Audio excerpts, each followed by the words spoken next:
చూసారు కదండి షీట్ మీద వినాయకుడు. ఇది మన జూట్ మీద ఎంత చక్కగా పడుతుందో చూడండి. అసలు ఫస్ట్ ప్రెస్ చేయిస్తున్నాను.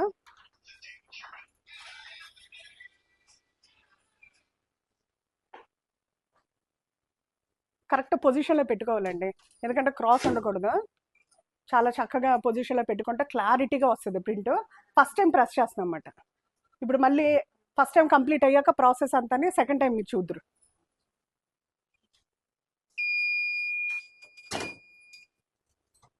ఫస్ట్ టైం అయిపోయింది దుర్గా గారు ప్రెస్ చేయడం. ఇదిగోండి, కొంచెం గ్యాప్ ఇస్తాం 1 or 2 minutes. చూడండి ఇక్కడ నీట్గా సాఫ్ట్ చేస్తున్నారు, ఎందుకంటే ఎయిర్ బబుల్స్ లాంటివి ఏమైనా ఉన్నాయనుకోండి మొత్తం క్లియర్ అయిపోతాయి అన్నమాట.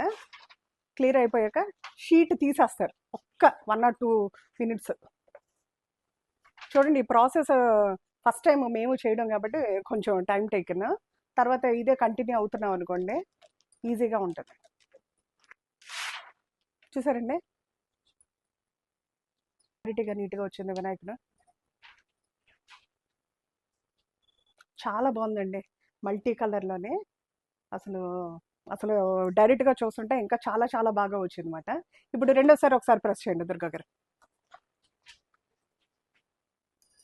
జూట్ మీద కాబట్టి ఇలా 2 సార్లు ప్రెస్ చేస్తున్నామండి, ఎందుకంటే డ్యూరబిలిటీ ఉండాలి. రఫ్ అండ్ టఫ్గా వాడినా అసలు ప్రింట్ చెదరకూడదు అనమాట. దాని గురించి అని 2 సార్లు ప్రెస్ చేస్తున్నాం.